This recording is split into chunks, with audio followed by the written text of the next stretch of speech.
Good afternoon. My name's Ben Greenstone and I'm the Director of Taso Advisory. We're a public policy and public affairs consultancy. And I'm going to speak this afternoon about policy, politics and how they relate to video games. Just as a word of caution, this session is recorded, but I'll be very happy to have questions via email afterwards if that's of interest to people.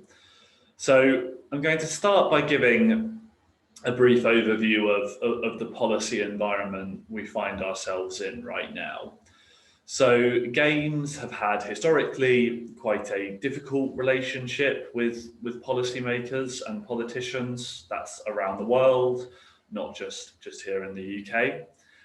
That's partly something that all new media experiences. People were concerned about the radio and television as well. And partly it was some things quite specific to games. So the interactivity, for instance, of them mattered quite a lot to policymakers and politicians historically. But partly because games have become more popular over time, and partly thanks to the great work of trade associations and lobby groups like Ukie, games have risen up the agenda for the last 5 to 10 years, and actually really have skyrocketed up the political and policy making agenda during the pandemic as people have looked to games to connect with their families, to make them forget about, frankly, the world that's going on outside and to relax. So it's worth just setting out then how two different parts of the political and policy making world think about games. So government, and by that we mean government departments, ministers, civil servants, they're broadly very positive about games. They have an understanding because they have civil servants whose job it is solely to understand the games industry. They understand the economic contribution the industry makes, the social contribution it makes, and what it is for culture and the creative industries as well. The one exception to that, and this will come as no surprise, is loot boxes. And we'll come to that in more detail a little later on. Parliament, and by that we mean MPs and peers, so the House of Commons and the House of Lords, they're generally less positive, and that's in large part because they don't have teams of civil servants whose job it is to understand and explain the benefits of a specific industry. So parliamentarians typically experience industries through their mailbags, through what constituents write to them, and constituents tend to write to their MPs and peers about negative things, about things that have gone wrong. So parliamentarians hear about people overspending on loot boxes or being bullied online, and so that really colours how they think about games. And that's not a UK problem. That's a global standard. And so, just to illustrate that point, you can see here, this is a sentiment analysis for parliamentary contributions between January 2020 and December 2020. And what you'll see is that of contributions that relate to games, over half were negative and less than a quarter were positive. So that's a pretty unfortunate statistic in lots of ways, but it's worth saying that it skews really heavily because of loot boxes. The majority of negative comments are with regard to loot boxes. And so there is this one real flashpoint at the moment of concern, and actually we see quite a lot of positive, generally speaking. So I'm just going to go through some of the key issues that are on the horizon for games as far as policy goes. And you'll see here the first is loot boxes, the second is the advertising of in-game purchases, and the third is online harms. I'm just going to take those briefly one by one.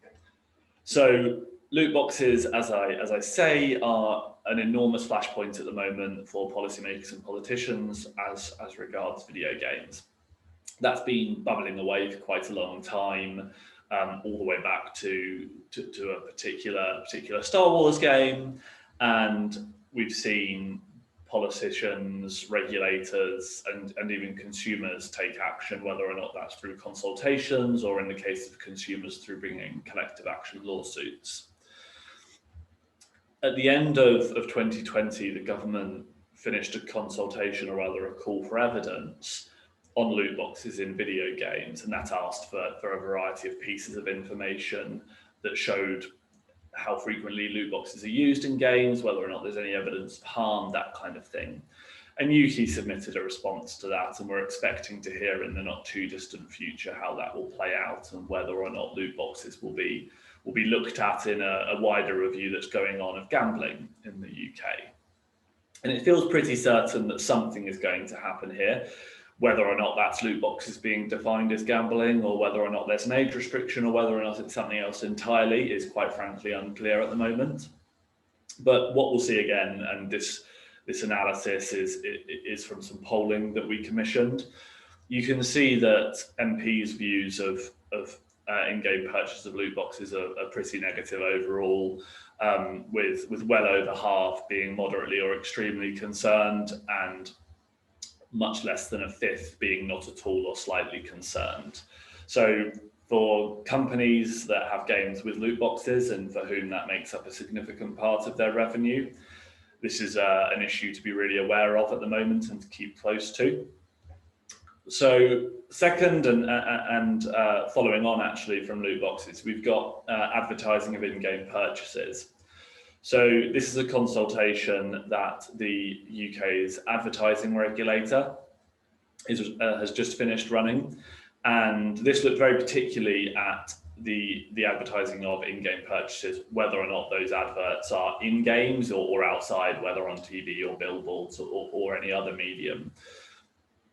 And this is broader than loot boxes, right? It includes defined purchases, it includes downloadable content of other kinds, all of that kind of stuff.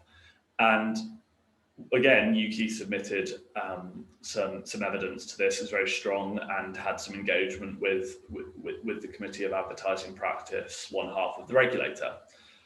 But what it's indicative of is that actually loot boxes aren't the only thing that's a flashpoint at the moment. There is this broader concern around how in-game purchasing works, how consumers are asked to spend money after they've acquired a game, whether or not that's through purchase or free download.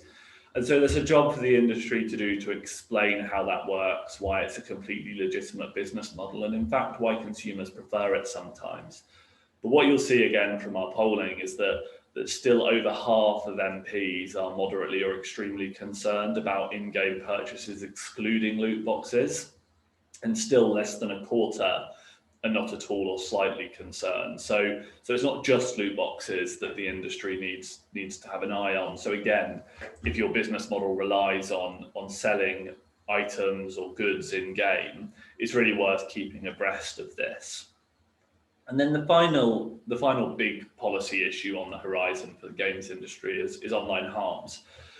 And this is a long-running piece of work from the UK government that was really born out of concern about tech giants like Google and Twitter and Facebook, but has evolved to be really about online interaction between users, about user-generated content, and everything in between. And so as a result, games that have any kind of interaction, whether or not that's building levels or commenting on levels or having voice chat with your friends as you play, will be in scope. And if you're in scope, you'll be required to make sure that two things are happening. The first is that your content, your service rather, doesn't allow for illegal content, and that's things like terrorist communications, that's things like child sexual exploitation imagery. So making sure that that doesn't appear. And the second is that if your service is used or likely to be used by children, and that's anyone under the age of 18, that not only are you making sure illegal content isn't there, but that you're making sure that what the government describes as legal but harmful content doesn't take place. And that can be things like cyberbullying, it can be things like self-harm imagery. And so this places a really large administrative and regulatory burden on businesses. And so again, it's really important that we're able to make the case as an industry that we're actually doing a huge amount, and that all rules and measures need to be proportionate. And again, Ukie have done a fantastic job of engaging with government on this, but we can see actually that this is the area that our polling showed that parliamentarians were most concerned about. with just under 70% moderately or extremely concerned, and just over 15% not at all or slightly. So a really high net concern rating there. But despite those sorts of policy issues on the horizon, those things that are perhaps a little concerning and things to sort of try and amend, the games industry has this fantastic story to tell, and that it tells really well, actually. And I just wanted to go through three particular sort of messages that we think are very effective when engaging with politicians and officials, whether or not you're doing that on your own behalf when you talk to local government, to your constituency MP, or whether or not this is in sort of broader industry engagement with Ukie or others. So the first is that the games industry is an engine for growth. At a time when much of the economy has been decimated, the games industry has continued to do well. The games industry is a big exporter, and actually it's a big hirer as well in general terms. So we think that making this case that the UK games industry can be a core part of us pushing ourselves out of any pandemic-led recession or downturn is a really important one. The second is levelling up, which no doubt you'll all have heard the Prime Minister talk about. And that's really about making sure that opportunity and outcomes are equally distributed across the country. And the games industry, again, has a fantastic story to tell here. 55% of game development jobs are based outside of London in the southeast. And we've got fantastic success stories like Codemasters in Leamington Spa and like Team 17, all of whom are based outside of London. And so again, this is a really important point to make. And the final point is that the UK government is thinking a great deal about how it can make sure that the UK is an innovative country, that the UK is ahead of technological developments and doesn't get left behind. It's an economy that's ready for what is often described as the fourth industrial revolution.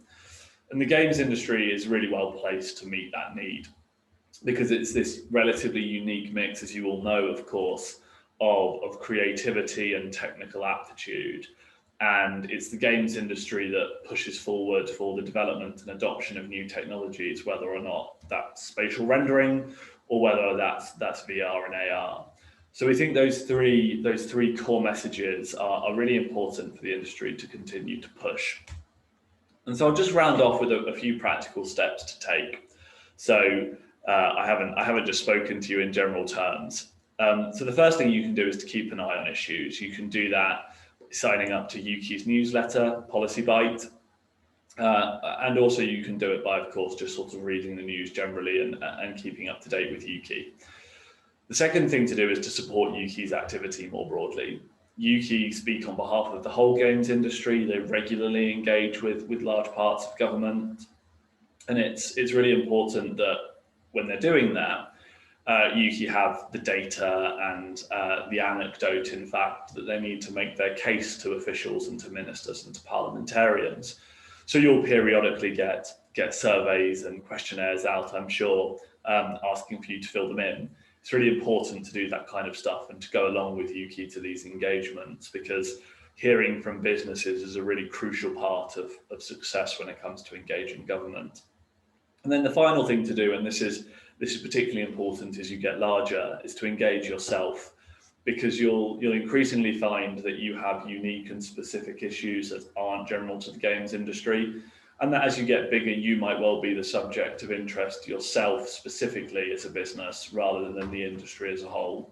So eventually it's really important to start thinking about that kind of stuff. So I hope that's been helpful. As I've said, this is a pre-recorded session, but I'll be really delighted to take questions via email or over the telephone or on a Zoom. So please do, of course, just let Grace or Tim or any of the Ukie team know, and I'll be delighted. I hope it's been helpful, and I also hope you enjoy the rest of your session.